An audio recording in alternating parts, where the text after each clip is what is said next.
from your local news leader. This is WTWO Weekend Edition. Good evening and thanks for joining us. I'm Julia Prickett. New tonight, one person has died following a head-on collision with a wrong-way driver on State Road 63 in Vigo County. The accident happened just before 11:30 on Saturday night after a wrong-way driver was traveling southbound in northbound lanes of State Road 63. Action News, Philadelphia's leading news program, with meteorologist Adam Joseph, Christy Aletto, Sarah Bloomquist, and Brian Taff. Here we go. The stage is set for a big night of baseball in South Philadelphia. The Phillies returning to Citizens Bank Park in just a few hours for Game 2 of the NLDS against the Dodgers. Well, Game 1 didn't go as planned, but despite the loss, Phillies fans are optimistic the team can turn it all around. We've got to be optimistic. Monday afternoon, and the big story on Action News tonight is the countdown to tonight's Phillies-Dodgers game. First pitch is... First at 4, breaking news. Illinois taking legal action to block National Guard troops from joining in the immigration crackdown. The steps taken today in response from federal officials. Police pushback, controversy over CPD's response to a shooting involving federal agents. What the police superintendent says happened. Seriously wounded in a summertime shooting at a Chicago pool.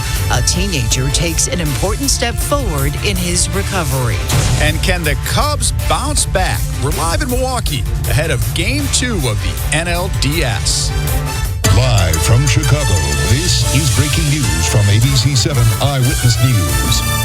And let's start at 4 with that breaking news. The Illinois Attorney General suing the Trump administration to stop the deployment of the National Guard to the Chicago area. Their mission would be to assist the agents in the federal immigration crackdown. And the Pritzker administration says the troops are unneeded and unwanted. But the White House says the president is within his rights to order this deployment. And this afternoon, a federal judge declining to immediately issue a temporary restraining order. And we have learned that some National Guard members from Texas could be on their way here tonight. We have team coverage of the immigration crackdown in Chicago, starting with political reporter Craig Wall, with more on the efforts by state officials to block the president's order. Craig. Yeah, due to that, lawsuit accuses the president and his cabinet of targeting Illinois and Chicago for federalized troops because, quote, they have fallen out of a president's favor. Tensions grow from the Trump administration deploying the National Guard to Chicago. New details tonight about when the troops could arrive. And Chicago's top cop sends a message to the city of Chicago about the role CPD officers played during incidents involving federal agents. This is still our city, and we still have a responsibility to maintain safety and calm in our city. Superintendent Snelling addresses a dangerous incident that happened over the weekend and how Chicago police will act going forward. And the Cubs have a chance to even the series against the Brewers tonight up in Milwaukee. We're going to tell you what to watch for in this Game 2 matchup. Plus, get ready, showers and storms moving into the area tonight. Brant Miller will have a look at the forecast so you can prepare. The news at 5 starts now.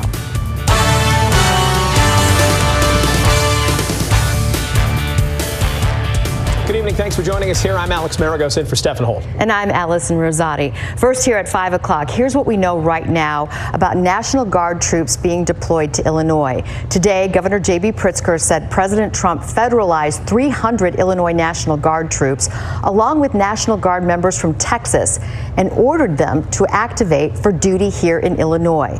A memo signed by Defense Secretary Pete Hegseth says up to 400 members of the Texas National Guard will be deployed in Chicago and Portland for up to 60 days with potential for an extension.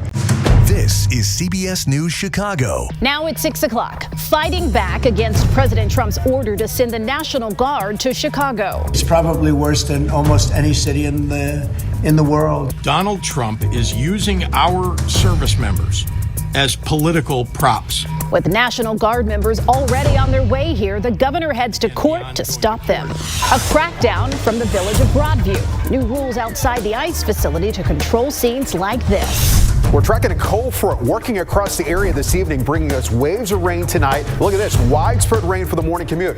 I'll show you just how much rain we're expecting and how cool temperatures will be behind this front. Right now at 6 o'clock, the National Guard is expected to begin arriving as soon as tomorrow. But local leaders are looking to stop those troops while taking a stand against ICE and federal agents. We have team coverage on a busy night in Chicago. Let's begin with our Tara Molina live in the West Loop. Tara. It's not about just putting everybody in jail or prison. It's about stopping this epidemic. Bringing awareness to domestic violence, how leaders in Canyon County are hoping you can lend a hand to those facing abuse. And we've got a live look over Portland, Oregon, where National Guard troops right now cannot enter. The battle there as the president does push forward with his attempt to crack down on cities. Really a great person, and she'll be sorely missed. Laying a firefighter to rest after dying in the line of duty here in Idaho. How friends and family are honoring Isabella Oscarson. CBS 2 News starts now.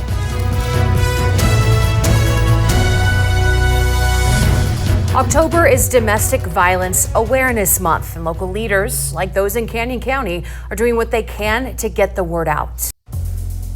One game down, 2 to go. The Brewers are back in action after absolutely dominating the Chicago Cubs in the first round of the NLDS. We have live team coverage as they look to do it again in Milwaukee tonight. And I'm coming to you live from Crafty Cow in Bayview. Coming up, we will check the menu, talk to the owner, and see what else he's got cooking in his kitchen. And if that doesn't make you hungry, maybe another food story will. We are checking out some of the area's must-try Chinese restaurants. Get ready. Milwaukee Tonight starts now.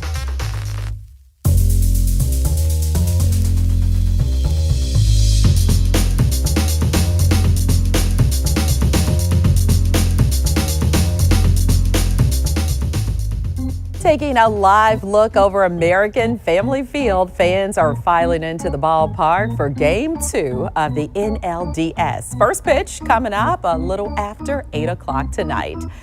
So good to be celebrating October baseball with you. I'm Andrea Williams. We have team coverage ahead of tonight's game.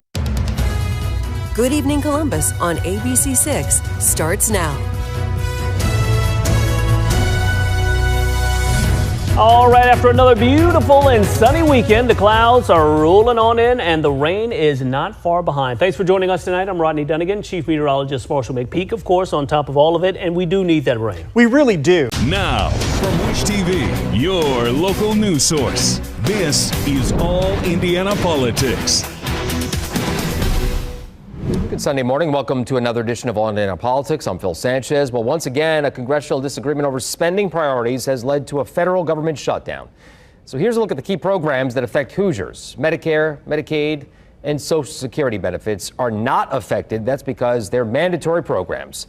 Now at 6, a whirlwind weekend of legal and political turmoil in Portland. There is no insurrection in Portland, no threat to national security. The only threat we face is to our democracy, and that threat is being led by President Trump. What comes next after a judge blocked the Trump administration from deploying troops twice?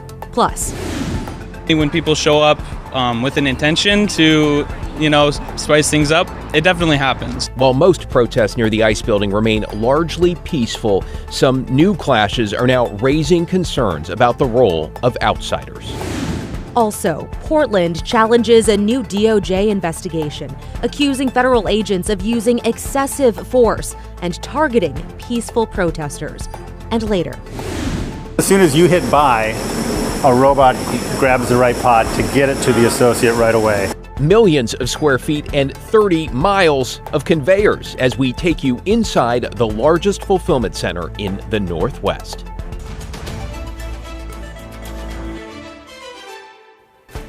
Thanks for joining us. I'm David Molko. And I'm Christine Pitawanich. Our top story here at 6, the ongoing legal battle over a potential National Guard deployment to Portland. News 4 at 11 starts now.